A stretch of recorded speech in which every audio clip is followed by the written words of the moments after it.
Hello guys, welcome back. Let's start our today topic. Our today topic, admission of a partner. आज हम अपना नया chapter शुरू कर रहे हैं. चैप्टर का नाम है एडमिशन ऑफ ए पार्टनर. कि ए और बी पार्टनरशिप में है, उन्होंने सी को शामिल किया फर्म के अंदर. पहली बात, नया पार्टनर कैसे आ सकता है? with the consent of all existing partner.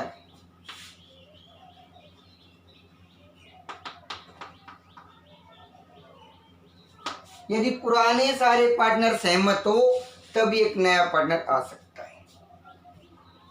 क्यों हम एक नए व्यक्ति को पार्टनर बनाते हैं? पहला, if more capital is required.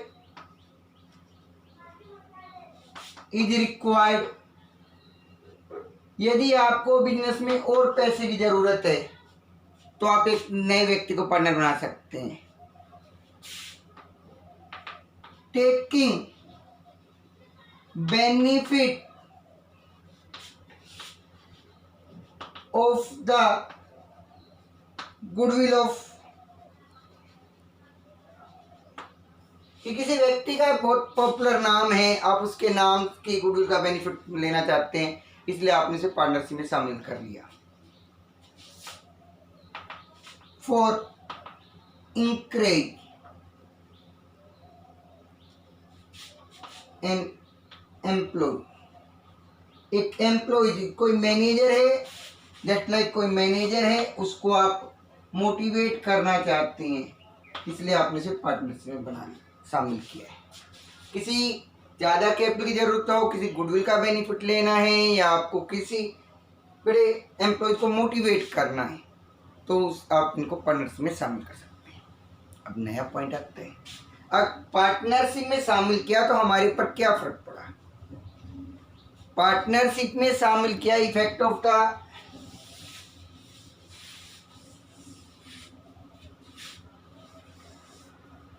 effect on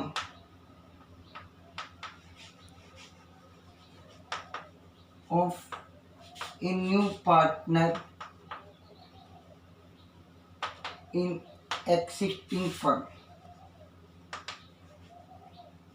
कि पुरानी फर्म में एक नया आया है तो आपके लिए क्या इफेक्ट, क्या क्या चेंज आएंगे? पहला, change in profit ratio. Change in profit sharing ratio. Profit sharing ratio बदलेगा. भैया सामान्य सी बात है कि ए बी प्रॉफिट को बांटे थे, मान लीजिए 3-2 के रेशियो में. अगर सी आएगा, सी को कुछ भी मिलेगा तो इनके हिस्से में कुछ डिक्रीज होगा, प्रॉफिट बदल जाएगा, तो चेंज इन प्रॉफिट रेशियो होगा. Second, treatment of goodwill. Goodwill का ट्रीटमेंट क्यों करते हैं? सामान्य सा रीजन है. भैया ए और बी पार्टनरशिप में बिजनेस चला रहे हैं, उन्होंने अपनी मेहनत से कुछ कमा रखा है. अब सी अगर आएगा तो जो कमाते आ रहे हैं वो उनकी मेहनत है, वो उसको उसमें उसका हिस्सा मिल जाएगा. उस हिस्से को पाने के लिए उन्हें गुडविल का पेमेंट करना पड़ता है. इसके लिए हम करते हैं ट्रीटमेंट ऑफ गुडविल. कि ए भी पार्टनरशिप में ऑलरेडी है, वो कुछ कमा रहे हैं अपनी मेहनत से, अपनी गुडविल से. सी आते उस प्रॉफिट में हिस्सेदार बनेगा, और हिस्सेदार बनने के लिए, उस पुरानी मेहनत में हिस्सेदार बनने के लिए उसे गुडविल का पैसा देना पड़ता है. इसके लिए हम करते हैं treatment of goodwill. Third, revaluation of assets and liabilities. Assets and liabilities, assets और लायबिलिटी का आप रिवैल्यूएशन करेंगे. रिवैल्यूएशन करेंगे मतलब कि ए बी पार्टनरशिप में बिजनेस को पहले चला रहे हैं, सी आया है, सी के आने पर एसेट्स और लायबिलिटीज में अगर कोई बदलाव हुआ है पुरानी बैलेंस शीट से अब तक में, तो इससे जो प्रॉफिट और लॉस हो उसमें ये सब पुराने की मेहनत है और उसमें हिस्सा देने के लिए हम रिवैल्यूएशन करते हैं एसेट्स और लायबिलिटीज का। नेक्स्ट है ट्रीटमेंट ऑफ रिजर्व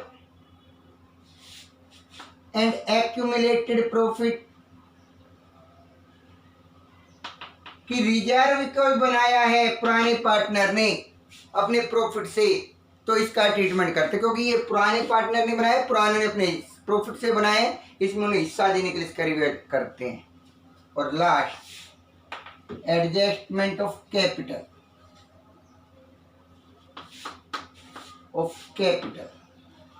कैपिटल का आप एडजस्टमेंट करते हैं कि नए पार्टनर ने पहले एडजस्टमेंट बताया गया कि क्या कैपिटल होगी, तो वो एडजस्टमेंट किया जाता है।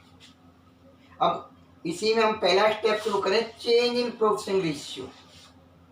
प्रॉफिट शेयरिंग रेशियो में क्या बदलाव होगा? प्रॉफिट शेयरिंग रेशियो नया आएगा तो पुरानों के हिस्से में कुछ डिक्रीज होता है और इसे डिक्रीज को कहते हैं सैक्रिफाइस। और आने से पुरानों के अब प्रॉफिट क्या होगा, क्या नया हिस्सा होगा, इसके लिए हम निकालते हैं न्यू शेयर। आपकी बुक में देखेंगे बहुत सारे केस है, हम 1 बाय 1 एक केस को स्टडी करते हैं। बड़ा आसान सा केस, पहला केस। पहली बात आपको क्वेश्चन करने से पहले समझना पड़ेगा कि ये केस कौन सा है। ये लिखा नहीं पाएगा कि पहला केस है दूसरा केस, आपको समझना पड़ेगा केस कौन सा है।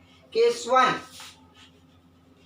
इस केस में आपको क्या गिवन होगा?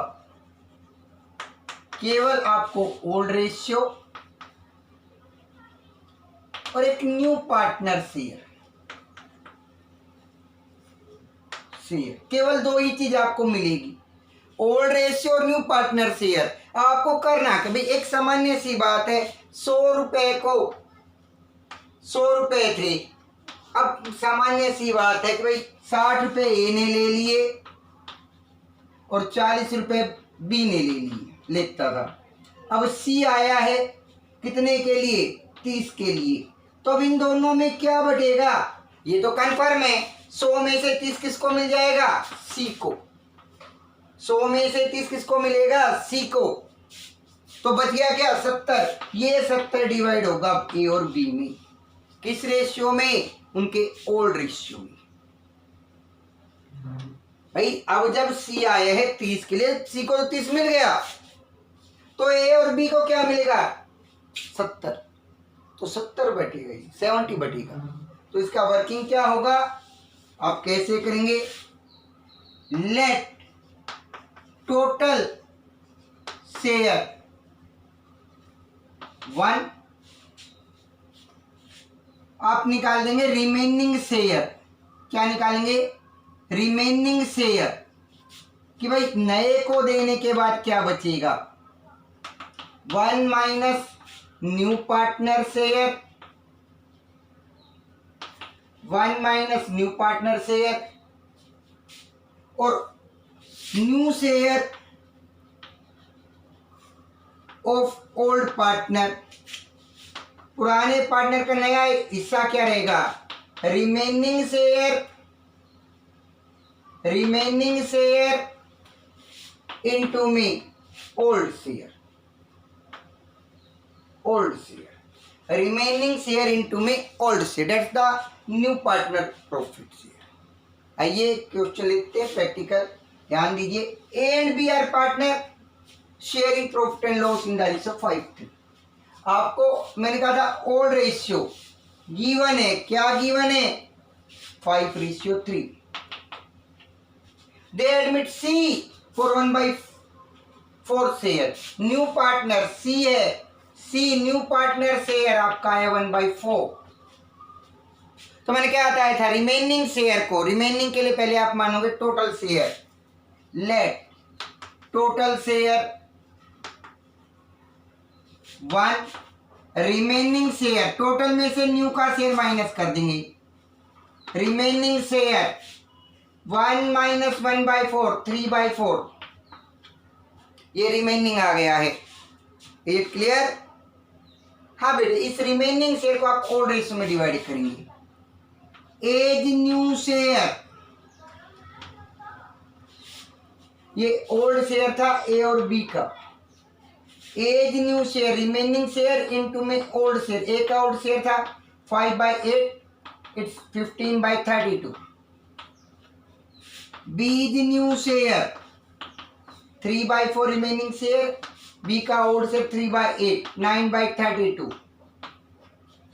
और C share 1/4, LCM 32, 15, 9, 8. It's your new share. It's your new share. New ratio. Clear? Dear students, I hope you understand it. If you understand it, then like and subscribe our YouTube channel. Thank you. Have a nice day.